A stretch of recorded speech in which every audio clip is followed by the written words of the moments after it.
The moment I knew I was just a number came on a Wednesday. It was the day of my annual performance review.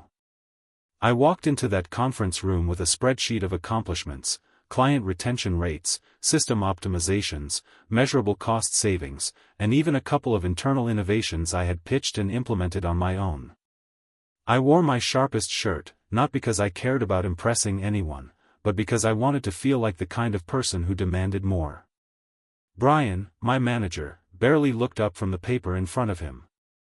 No smile. No warmth. Just a practiced, bored tone. So, Ethan, you've had a solid year. Clients love you. Deadlines met. You've been reliable as ever. Solid. Reliable. As if I were a printer that never jammed. I waited. He cleared his throat. That said, the budget's tight this year. We're doing a flat 2% raise across the department. I know it's not huge, but it's consistent. 2%. That was about $1,400 after taxes. For 12 months of overtime, 6 weekend emergencies, one 60-hour week when the firm almost lost our biggest fintech client, and the time I covered for Brian while he conveniently got sick during a client meltdown. I sat there nodding, while my brain screamed. The real punch in the gut. I got up, thanked him for the feedback, and walked straight into the break room to breathe. That's when I heard it. Brian's voice, just around the corner, talking to Sandra from HR. Yeah, we had to push back on Ethan. If we give him more, the others will start expecting it. He's loyal. He'll stay. He always does. I didn't move. I didn't blink. I just stood there, letting that sentence etch itself into my spine. They weren't recognizing my loyalty. They were exploiting it. My worth, measured in silence. I sat back down at my desk and stared at my screen. Outlook was open. So was Slack.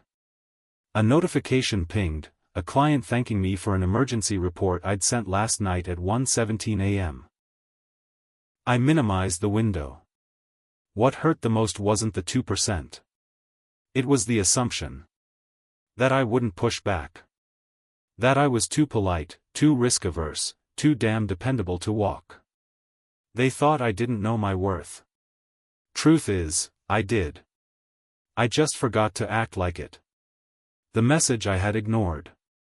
That night, after pretending to stay late to wrap things up, I sat in the parking garage in my old Corolla with a stale protein bar in one hand and my laptop in the other.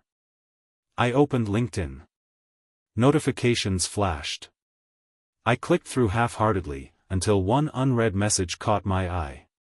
Hey Ethan, we met at the UX conference last quarter. Any chance you'd be open to chatting about a new opportunity? We're expanding at Nova Group. Marla Winters, Director of Product, Nova Group. 2 weeks old. I hadn't replied. Because I was loyal.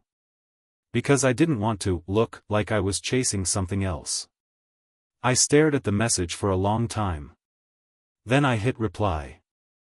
Hi Marla, thanks for reaching out. I'd be very interested in hearing more. When would be a good time to talk? A decision had been made. I didn't know what the job was. I didn't know the pay. But I knew one thing. I was done waiting for people who only saw me as reliable. If they wouldn't value me, I'd teach someone else exactly what I was worth. Marla responded in less than 2 hours. Hi Ethan. Glad to hear from you. Can you hop on a 20-minute Zoom tomorrow at 11 a.m.? Nothing formal, just a conversation. I stared at her message and felt an unexpected rush of adrenaline. For the first time in months, I felt something stir in me that wasn't frustration or fatigue, it was possibility. I booked the call. I cleared my calendar. I didn't tell anyone at work. Nova Group, not just another company. I'd heard of Nova Group before, they weren't flashy, but they were smart. Lean team, powerful products, rapid growth. And they were known for respecting technical talent, not just giving lip service to it. At exactly 11:00 a.m., Marla appeared on my screen. Mid-40s, confident posture, sharp blazer, and a calm, steady smile that said, "I see more than your resume. Ethan, I've been watching your work since the UX conference. Your approach to customer logic mapping was impressive, we even referenced it internally." I blinked. She remembered that talk. I gave that one at 8 a.m. to a half-empty room fueled by stale hotel coffee. "We're looking for someone to help lead our next product cycle. Not just design, someone who understands systems thinking, process, and people." Your name came up. A lot. I felt my throat tighten. At Hartwell, no one even remembered my last internal presentation. The real offer, respect first, salary later. "We're still defining the role," Marla continued. "But we want the right person, not just a checklist." I laughed nervously. That's a rare thing to hear in tech. "Well, we don't poach, we attract. There's a difference." That line stayed with me for days. She didn't even mention salary during the call. She focused on value, growth, and culture. But I already knew, if they wanted me, I wasn't walking in at a 2% raise. Meanwhile, back at Hartwell. After the Zoom call, I walked back into a meeting at Hartwell where Brian used the phrase, "Don't reinvent the wheel," 4 times in 10 minutes. He nodded proudly at a recycled pitch deck I had personally rebuilt 2 months ago, without credit. "Thanks to the team for getting this client version ready." He didn't say my name. He never did. That afternoon, he sent me a Slack ping. "Hey Ethan, think you could stay a bit late tonight? Just need help wrapping some slides for Friday." No, please. No context. Just the usual assumption, "You'll do it. You always do." This time, I replied. "Can't tonight. Prior commitment." His red receipt popped up in 2 seconds. No response. And it felt amazing. The salary reveal. 3 days later, I got a follow-up email from Nova Group's HR. Attached was a job description draft, with room for my input, and a starting offer. $136,000, plus bonus, equity options, and leadership development resources. That was 21% more than I was making. Not including the bonus. Not including equity. Not including, and this mattered most, respect. I stared at the offer for a long time. Not because I needed to think. Because I was stunned someone finally saw what I'd been shouting silently for years. The quiet decision. I didn't rage quit. I didn't slam doors or send dramatic all-company farewell emails. I just smiled when Brian assigned me yet another fire drill at 5:50 p.m. on a Friday. I nodded when he called me a real team player in front of the interns. And when he scheduled my next performance check-in, I accepted it. Because I knew something he didn't. That in 2 weeks, I'd walk into that room, not for feedback, but to hand in my resignation. And this time, I'd do it on my terms. I had 2 weeks left. 2 weeks where every smile I gave was a shield. Every, "sure, happy to help," was a quiet countdown. Because when you decide to leave a company that's been bleeding you dry, but still smiles and pretends you're part of the family, there's a twisted satisfaction in keeping the act going just a little longer. But I wasn't just leaving. I was leaving strategically. The moment I accepted Nova Group's offer, I knew one thing. Hartwell would feel my exit harder than they expected. Because like most companies, they never documented anything properly. I was the system behind the system, the guy who had all the unofficial fixes in his head, the workaround links, the version templates, the emergency contact lists, and the actual reasoning behind why certain clients only responded to certain phrasing. They thought I was replaceable. So for the next few days, I quietly built a transition document, but not the kind they wanted. This one had two versions. One I would hand to HR. Basic instructions, superficial steps, smiley face language. The other I would hand directly to the junior associate, Lisa, the only one in the office who actually listened, learned, and cared. I wanted the right people to succeed. Just not the ones who ignored me for 4 years. The day before my resignation, Brian cornered me after a team huddle. Quick ask, Ethan. Can you handle the vendor dashboard prep for next month? I know it's a bit early, but you're the only one who gets it. Oh, I got it. The same dashboard I'd built from scratch 2 years ago, because Brian had no clue how it worked. The same dashboard that he now claimed he oversaw. I nodded. Absolutely. I'll make sure it's fully prepped. He smiled, slapped me on the back like we were buddies. He had no idea. Monday morning, 9 a.m. sharp. I walked into Brian's office holding a sealed envelope and a neutral expression. He didn't even look up. Morning, Ethan. Got a sec? We've got that deck to revise for. I placed the envelope on his desk and waited. He opened it. Read the first line. Paused. Then looked up, mouth slightly open. You're leaving? I nodded. I've accepted a position with Nova Group. Final day will be next Friday. You didn't say anything. Exactly. He blinked like someone had just told him the printer could talk. Can I ask why? I could have said 1,000 things. About the 2%. About the assumptions.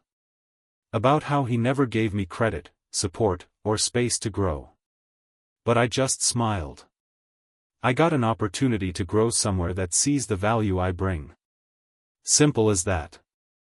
That afternoon, HR pinged me.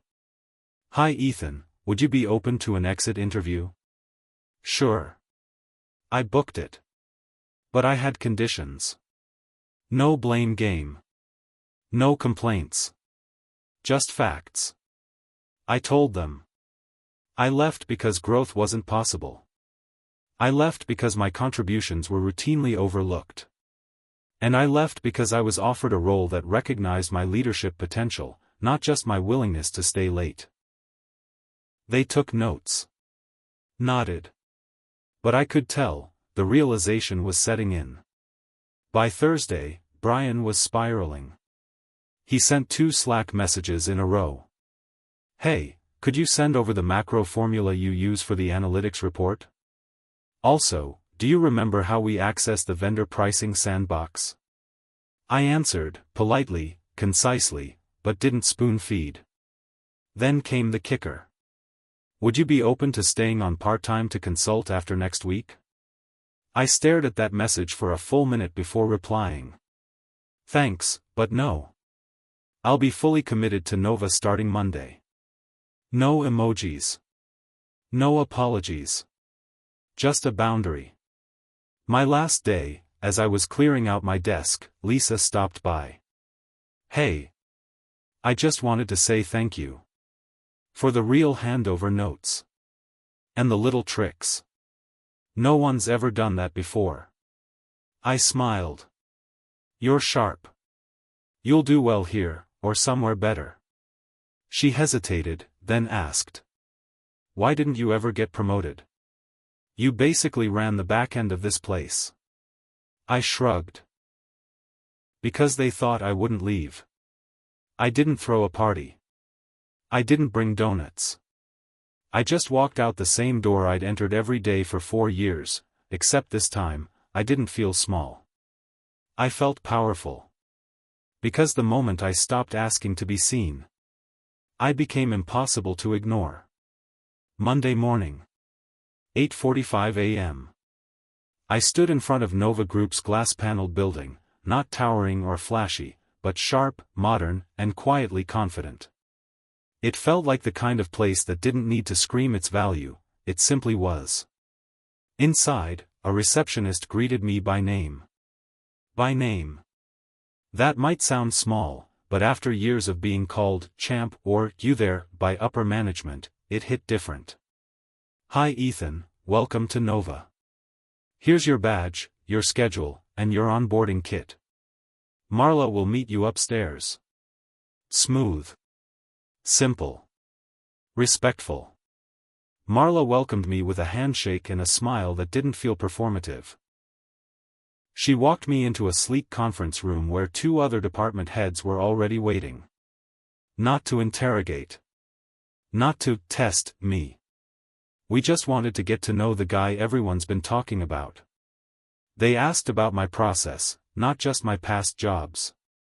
They asked what I'd change about tools, not just what I knew how to use. And then someone said it. We hired you because we want someone who can see ahead of problems, not just fix broken ones. That's the moment it clicked. At Hartwell, I was the duct tape. At Nova, I was part of the design. By week 2, I'd already been given sandbox access to Nova's workflow dashboards, UX planning logs, and dev handoff systems. Nothing was bad. But I saw patterns, places where they were doing things the long way simply because it was how we've always done it. So I drafted a quick optimization plan. Reduce client onboarding time by 30%. Cut 3 redundant tools down to 1 centralized tracker. And add a QA phase that actually aligned with product intent. I didn't schedule a meeting. I just shared it with Marla and said, this is where I'd start if it were mine. Her response? Make it yours. Week 3. I was invited to present my plan to the product and strategy teams. I expected the usual, nods, shrugs, quiet resistance. Instead, questions. Curiosity. Enthusiasm. They didn't ask, who approved this? They asked, how fast can we build this? They didn't say, we've already tried that. They said, what would make it even better? I walked out of that room feeling something I hadn't felt in years. Creative. Respected. Alive. The following Monday, I got an email from Marla. Subject line. Ethan's workflow proposal, executive review notes. She'd forwarded my system plan to the VP of product and the COO. Their comment? Let's build this into Q3 targets. Give Ethan the resources he needs. I didn't need a trophy. That one line did more than 4 years of fake praise ever could. That night, as I scrolled through my old email inbox, the personal one I used when applying for jobs, I saw a message from Lisa. Subject, you'd be proud. She wrote. Brian panicked. He tried to rebuild the dashboard himself. The client found 3 errors in 2 days. Guess who they called? Not him. I gave them the correct version you left for me. They asked where it came from. I said, from someone who deserved more. I didn't reply right away. I just stared at the screen, smiling. Because now? I wasn't angry anymore. I wasn't bitter. I had simply moved on. In just a few weeks, I went from being the safe pair of hands no one thanked, to the go-to name in product discussions. From, can you stay late? To, we built a schedule around your workflow. From invisible to essential. And the funny part?